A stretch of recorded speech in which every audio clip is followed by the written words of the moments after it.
오늘 주시는 말씀은 에스겔서 16장 53절에서 63절입니다.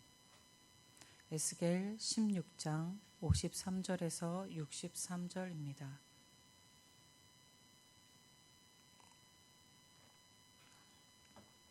내가 그들의 사로잡힘 곧 소돔과 그의 딸들의 사로잡힘과 사마리아와 그의 딸들의 사로잡힘과 그들 중에 너의 사로잡힌 자의 사로잡힘을 풀어주어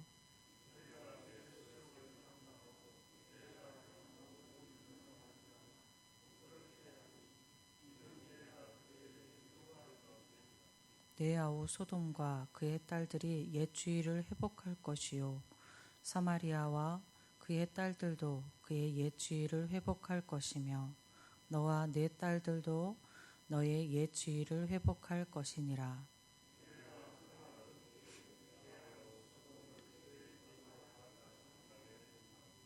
곧 내 악이 드러나기 전이며 아람의 딸들이 너를 능욕하기 전이며 너의 사방에 둘러있는 블레셋의 딸들이 너를 멸시하기 전이니라.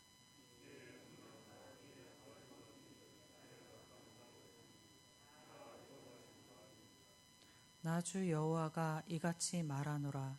내가 맹세를 멸시하여 언약을 배반하였은즉 내가 내 행한 대로 내가 행하리라.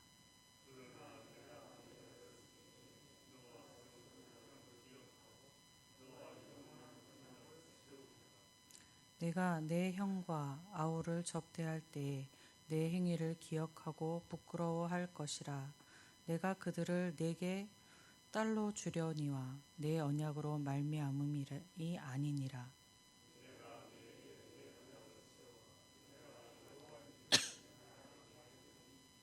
이는 내가 내 모든 행한 일을 용서한 후에 내가 기억하고 놀라고 부끄러워서 다시는 입을 열지 못하게 하려 함이니라. 주 여호와의 말씀이니라. 아멘. 오늘 말씀도 징벌의 말씀이 예루살렘에 대한 징벌의 말씀이 지속되면서 그러면서 하나님의 무조건적인 은혜의 회복이 될 것임을 예언하고 있습니다. 53절에서 55절에서는 하나님께서 사마리아와 소돔과 더불어서 예루살렘을 회복하게 하실 것을 말씀합니다. 예루살렘의 회복은 하나님께서 예루살렘이 멸망을 당해 바벨론 포로로 끌려간 후에 그 포로 상황에서부터 다시 예루살렘으로 귀환하게 되므로 회복될 것을 예언하시는 것입니다. 본문에서 북이스라엘을 가리키는 사마리아와 남유다를 가리키는 예루살렘의 회복에 대한 예언의 말씀은 하나님의 선택을 받은 백성의 회복에 대한 말씀으로 우리에게 그럴 수 있겠구나 이해하게 합니다. 그런데 소돔과 그의 딸들의 회복이라는 말씀을 하시는 것은 잘 이해가 되지 않습니다. 당시로부터 아주 오래 옛날에 아브라함 시대에 멸망해버린 성읍 소돔이 다시 회복된다는 것이 무슨 말인지 이해가 되지 않는 것입니다. 북이스라엘이나 남유다를 가리켜 사마리아와 예루살렘이라 말하는 이 사마리아와 예루살렘은 하나님의 언약의 자석이었으나 소돔은 하나님의 언약과는 무관한 성읍이었습니다. 하나님과도 무관하고 죄악이 극에 달하여서 멸망해버렸던 소돔이 회복된다는 것이 어떤 의미가 있는 것일까요?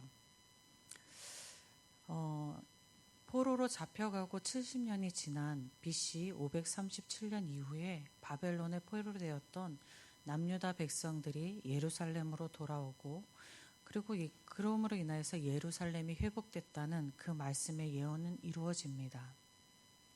그러나 그때에도 사마리아는 회복되지 않았고 소돔도 다시 회복되지 않았습니다.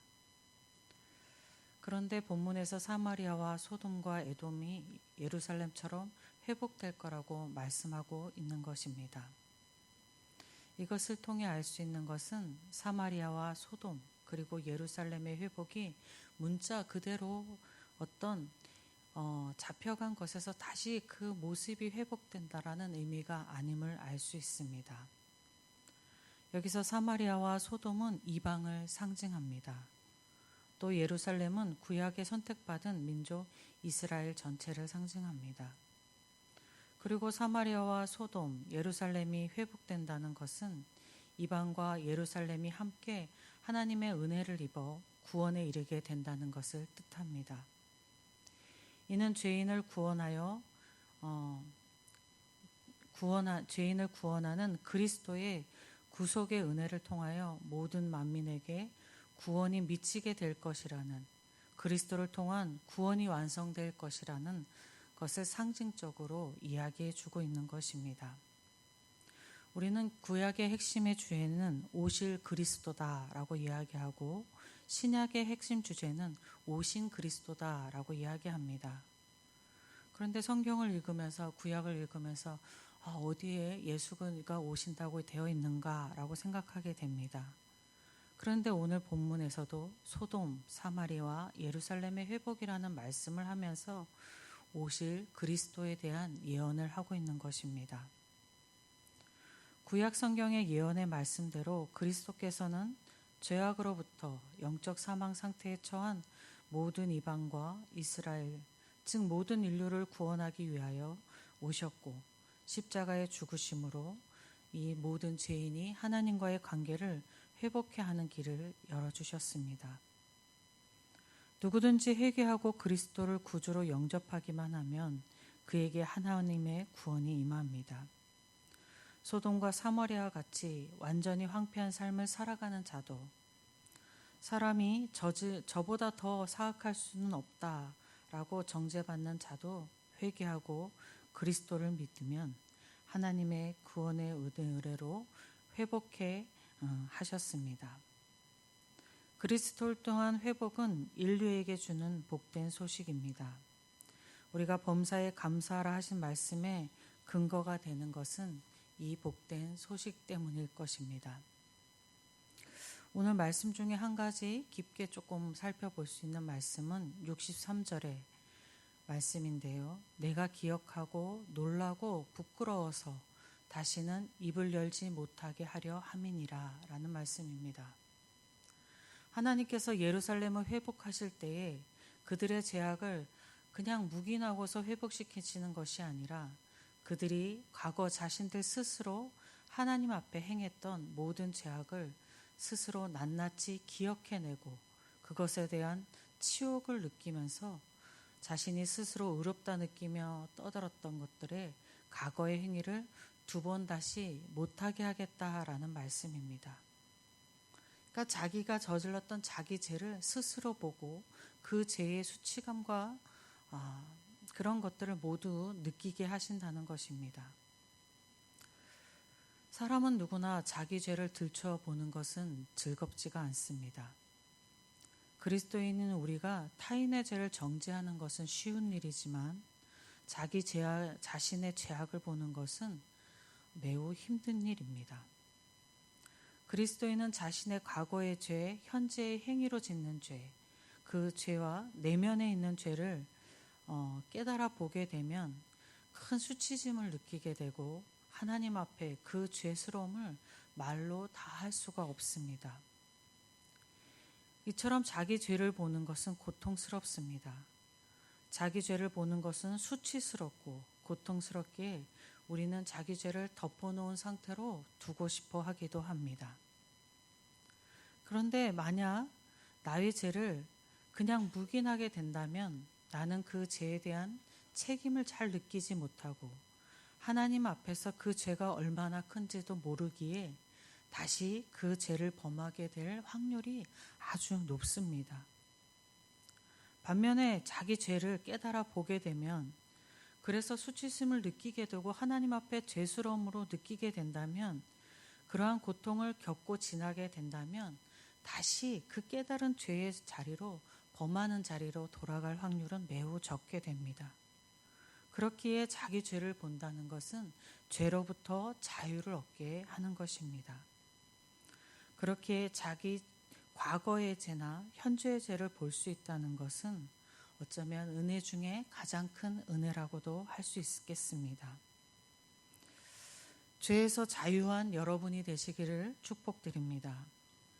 때로는 그렇기 위해서 나 자신의 죄를 보고 하나님 앞에 참회하는 은혜가 저와 여러분에게 충분히 있기를 주님의 이름으로 축원합니다. 아버지 하나님 감사합니다. 죄를 보는 것도 주님의 은혜라고 하시니 감사합니다. 때로는 부끄러워서 말할 수 없을 때도 있는데 그것 자체가 하나님이 주시는 은혜라고 하니 감사합니다. 주님과 함께 동행하는 삶에는 무엇 하나 버릴 것이 없으니 참으로 감사합니다. 오늘도 주님의 은혜를 기억하고 주님이 주시는 성령이 조명해 주시는 우리의 모습들을 살펴보고 하나님 앞에 더욱더 하나님의 자녀로서의 삶을 살아가는 저희 모두가 되게 하여 주시옵소서. 세상 사람들이 죄 중에 살며 고통하면서도 그것이 자기들이 누리는 행복이라고 착각하고 살아가는 것을 보게 됩니다. 우리는 우리 삶에서 그러한 착각이 아니라 하나님이 주시는 참 자유의 행복을 누려가는 저희 모두가 되게 하여 주시옵소서. 언제나 저희와 함께 하시며 은혜를 내려주시는 하나님께 감사드리며 우리 주 예수 그리스도의 이름으로 기도드립니다. 아멘. 하늘에 계신 우리 아버지의 이름을 거룩하게 하시며 아버지의 나라가 오게 하시며 아버지의 뜻이 하늘에서와 같이 땅에서도 이루어지게 하소서. 오늘 우리에게 일용할 양식을 주시고 우리가 우리에게 잘못한 사람을 용서하여 준 것 같이 우리 죄를 용서하여 주시고 우리를 시험에 빠지지 않게 하시고 악에서 구하소서. 나라와 권능과 영광이 영원히 아버지의 것입니다. 아멘.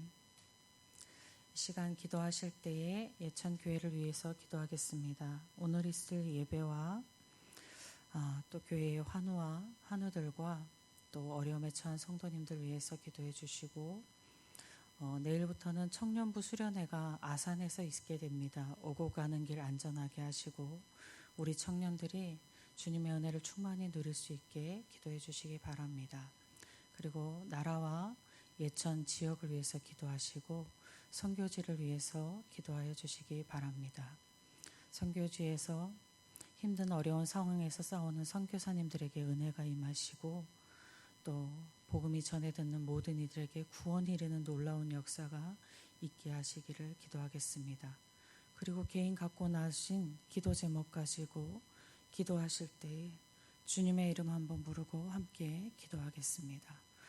주여. 아버지